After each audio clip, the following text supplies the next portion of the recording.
Salut à tous, préparez vos sacs. Aujourd'hui, je vous emmène pour l'itinéraire ultime de l'île nord de la Nouvelle-Zélande.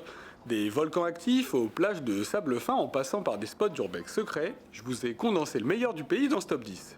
Mais avant de démarrer, un immense merci. On est plus de 3000 sur la chaîne à Explorer. C'est dingue de voir la communauté grandir de jour en jour. Donc bienvenue aux nouveaux qui nous rejoignent sur la chaîne. Allez, on perd pas de temps, c'est parti.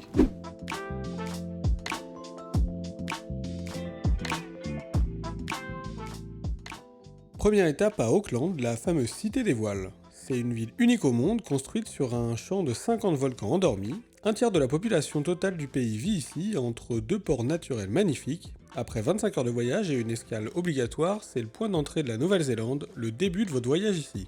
C'est la ville la plus moderne du pays, un vrai poumon économique avec ses immenses buildings. Mais malgré ce côté grande métropole, Auckland reste super agréable, entre son climat doux et son bord de mer omniprésent, on s'y sent jamais vraiment étouffé. Pour le meilleur panorama, direction la Sky Tower. C'est le monument emblématique de la ville, comptez environ 25 € pour monter là-haut. La vue est dingue de jour, mais une fois illuminée de nuit, elle donne à Auckland un vrai look de métropole futuriste. Ensuite, ne manquez pas l'Auckland Museum. Pour environ 16 €, vous découvrirez son sublime monument aux morts, mais le vrai plus, c'est le supplément pour le spectacle maori. Voir un haka en vrai, ça donne des frissons et c'est la meilleure immersion possible dès le début du voyage. Et pour finir ici, passage obligé par l'Eden Park, le stade mythique des All Blacks. Même pour un match de championnat, voir ce temple en vrai, c'est un pèlerinage indispensable.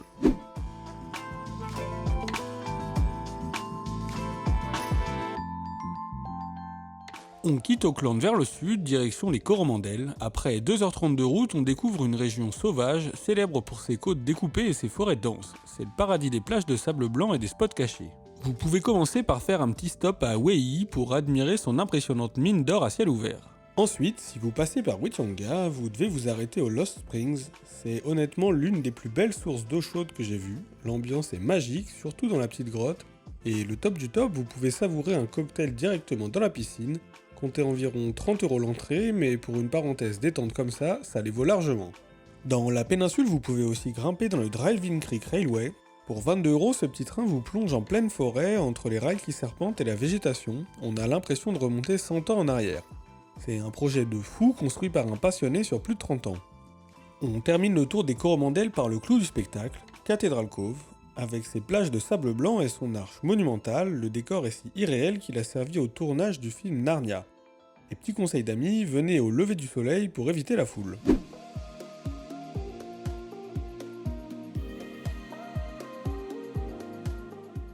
On reprend la voiture vers le sud pour 3 heures de route jusqu'à Rotorua, l'une de mes régions préférées. Ici, on est au cœur de l'activité géothermique, l'odeur de soufre vous rappelle direct que vous êtes sur une caldeira active. Et juste à la sortie de la ville, vous pouvez louer un vélo pour explorer cette forêt incroyable, entre les bosses et les rivières, c'est un super terrain de jeu. Après le vélo, direction mon camping préféré de ces 8 mois de voyage, Waikite Valley. C'est un spot incroyable dans une nature luxuriante où l'on longe une rivière bouillante pour voir la source, un cratère impressionnant à 99 degrés. Le rapport qualité-prix est dingue, pour 15 € vous avez la nuit en van et l'accès aux sources. Il y a peu de monde et les bassins sont magnifiques, mais le vrai luxe c'est d'y retourner la nuit tombée. Se retrouver seul dans l'eau sous les étoiles, c'est juste magique. Et on entre enfin dans le vif du sujet à Waimangu. Pour 26 €, vous explorez la vallée volcanique la plus jeune au monde. Regardez cet immense lac fumant, c'est irréel. On enchaîne avec l'Inferno Crater et son bleu électrique fascinant avant de croiser des petits geysers au bord du sentier. C'est sauvage, ça bouillonne de partout et on sent vraiment toute la puissance de la Terre. Juste à côté, on arrive à Waiotapu, pour moi le plus beau site géothermique du pays. Pour 22 €, vous entrez dans un lieu sacré pour les Maoris qui ressemble vraiment à une autre planète. Entre le vert fluo acide du bain du diable, les sols striés par les dépôts de minéraux et les cratères de pétrole noir, c'est une palette de couleurs absolument exceptionnelle. Ne manquez pas non plus la mud pool et ses bulles qui éclatent, mais le vrai joyau c'est la champagne pool. Ses bords orange vif contrastent avec son bleu turquoise pour un rendu juste hypnotique. Enfin, allez voir le Lady Knox Geyser, mais faites bien attention, vérifiez les horaires car il n'est activé par la main de l'homme qu'une seule fois par jour à 10h15 précise.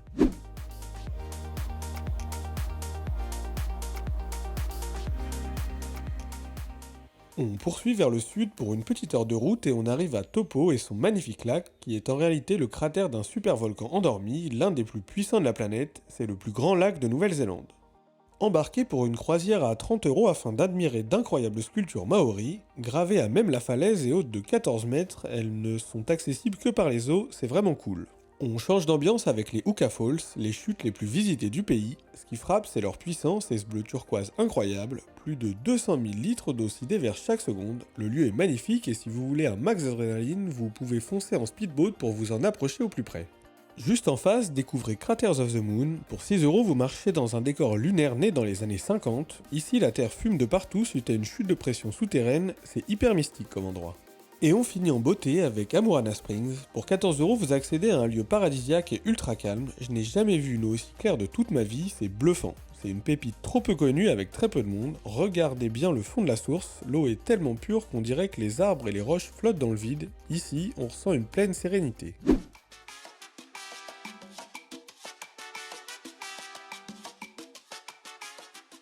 On roule encore une petite heure vers le sud pour atteindre le Tongariro. C'est sans aucun doute le paysage qui m'a le plus marqué de tout mon voyage en Nouvelle-Zélande. On change radicalement d'univers, ici on a vraiment l'impression d'avoir atterri sur Mars. Et on attaque l'Alpine Crossing, pour moi la plus belle rando de tout mon séjour. Comptez environ 7 à 8 heures d'effort pour cette traversée mythique de 19 km. C'est pas une boucle, on franchit tout le massif volcanique pour s'offrir des points de vue extraordinaires sur le mont Garuroé et ses célèbres lacs colorés.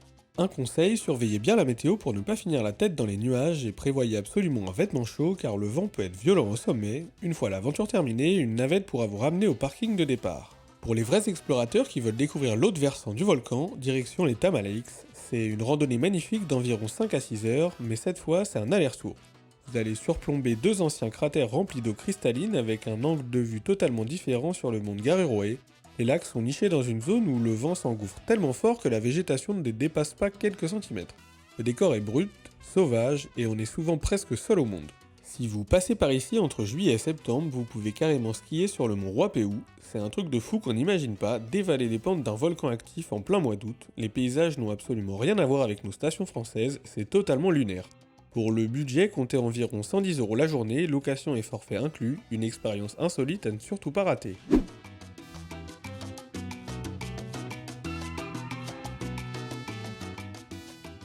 On quitte les volcans pour 5 heures de route vers le sud-est jusqu'à Castle Point. Je vous donne un vrai tip secret. L'endroit est très peu connu des circuits classiques parce qu'il faut faire un petit détour pour y accéder, mais croyez-moi, le décor est paradisiaque. Regardez-moi ce spot. On peut se baigner, surfer ou même pêcher dans une eau turquoise. Le meilleur plan, c'est que le free-camp est collé à la plage. Se réveiller face à ce phare, c'est juste magique. Géologiquement, l'endroit est dingue car on voit clairement la plaque tectonique qui émerge de l'océan, créant ce lagon naturel protégé par une immense barrière de calcaire. C'est brut, c'est sauvage et on se sent vraiment au bout du monde. Et si vous avez de la chance, vous croiserez des lions de mer. On peut même nager avec eux, mais attention, comme vous l'entendez, c'est lui le patron. Et pour une vue à couper le souffle, grimpez en haut du Castle Rock, la marche est très raide mais en moins d'une heure vous dominerez tout le lagon. Ce rocher massif est en fait un récif corallien fossilisé soulevé hors de l'eau il y a des millions d'années. C'est le point de vue le plus spectaculaire de la côte, un spot parfait pour réaliser l'ampleur du paysage.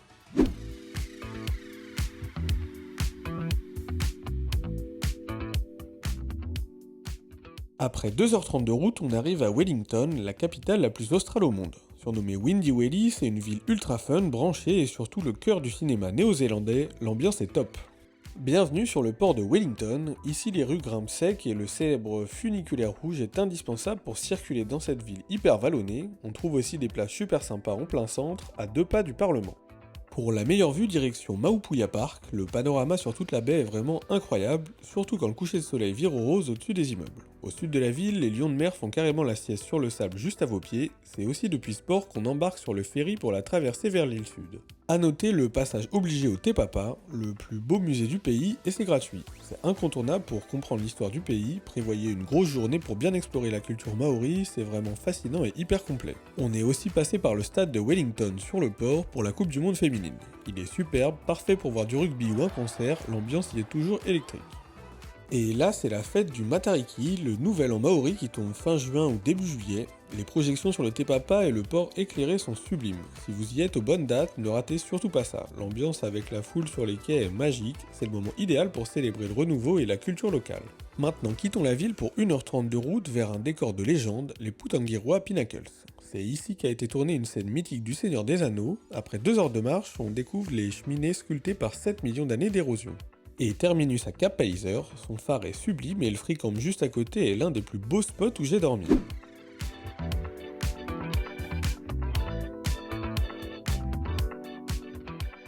On quitte la capitale pour remonter vers le nord-ouest direction un volcan mythique, le mont Taranaki. Après 4 heures de route, on arrive face à ce géant à la forme si parfaite qu'on le voit à des kilomètres, c'est l'un des sommets les plus sacrés du pays. On s'enfonce dans une jungle luxuriante pour grimper sur les flancs du volcan, la route est magnifique, on se croirait presque dans une scène de Jurassic Park. Et voilà le mont Taranaki. Sa silhouette est tellement parfaite qu'il a servi de doublure au mont Fuji dans Le Dernier Samouraï, mais au-delà du cinéma, c'est un lieu sacré pour les Maoris. Une légende raconte qu'il a été banni par les autres volcans après une dispute amoureuse l'obligeant à s'isoler ici, seul à l'ouest. Sa forme de cône presque symétrique est unique au monde, ce qui en fait l'un des sommets les plus photogéniques du pays, même s'il cache souvent sa tête dans les nuages. Et c'est dingue, mais on peut même l'apercevoir depuis le Tongariro à plus de 130 km, c'est possible parce qu'absolument rien n'arrête la vue entre les deux géants.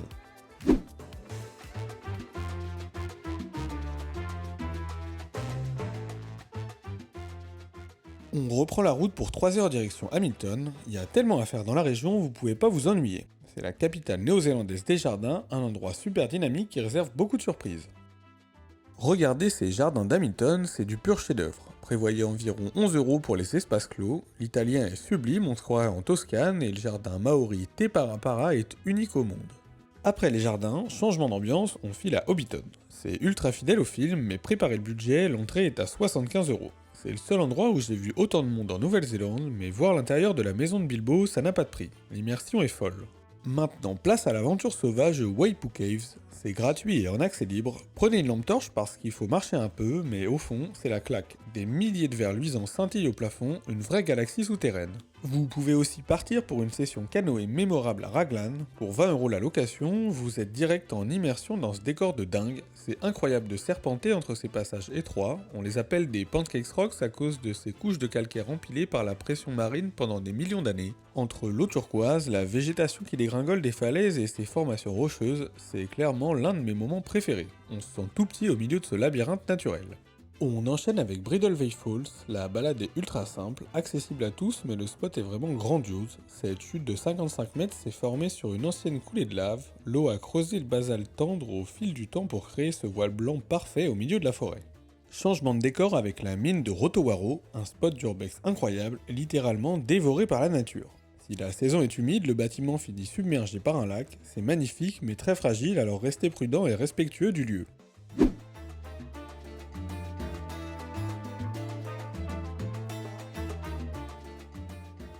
On termine en beauté avec le Northland, comptez 6h30 de route depuis Hamilton pour rejoindre le Cap Renga tout au nord, c'est un sacré périple mais le trajet est rempli de stops incroyables à faire en chemin. Et le premier c'est Waitangi, berceau de la nation, pour 42 € vous verrez cette pirogue de guerre géante, la plus grande du pays, et on assiste ensuite à la cérémonie d'accueil maori, c'est hyper puissant et chargé d'histoire. Vous pouvez ensuite monter à bord du Bay of Island Vintage Railway. Pour 30 € vous grimpez dans un train des années 30 qui traverse carrément la rue principale de Kawakawa, une expérience rétro unique. Après, direction Te Paki Sand Dunes, on découvre un nouveau visage de la Nouvelle-Zélande avec ses dunes de sable géantes à perte de vue, et vous pouvez louer des planches pour les dévaler à toute allure, on se croirait en plein désert. Et là, on arrive au bout du monde. La route pour y accéder est déjà une merveille serpentant entre les collines. Ici se produit un gros choc, la mer de Tasman et l'océan Pacifique se rejoignent dans un courant tourbillonnant incroyable, bordé par des plages sauvages à perte de vue. Face au panneau, on réalise qu'on est à l'extrémité nord de la Nouvelle-Zélande. Le phare surplombe ce lieu sacré où, selon la légende maori, les âmes des défunts quittent la terre pour rejoindre les cieux, c'est juste grandiose. Pour finir, on s'offre une expérience improbable, rouler sur 90 Mile Beach, c'est officiellement une autoroute ici, donc on trace sur le sable le long des vagues. Et petite info, malgré son nom, elle fait en réalité 88 km, mais c'est largement assez pour kiffer entre les reflets sur l'eau et l'immensité de l'océan, c'est un sentiment de liberté totale. Et voilà pour ce top 10 de l'île Nord. Si vous prévoyez de descendre plus bas, mon guide complet sur l'île Sud est déjà dispo sur la chaîne, le lien est juste en haut. Et pour les plus curieux, vous pouvez aussi retrouver tous les vlogs de mon road trip de 8 mois au cœur de la Nouvelle-Zélande. Sinon, de nouvelles vidéos arrivent très vite, alors abonnez-vous pour ne rien rater. Dites-moi en commentaire quel spot vous a le plus impressionné. Et merci encore d'être là, on se retrouve très vite pour de nouvelles explorations.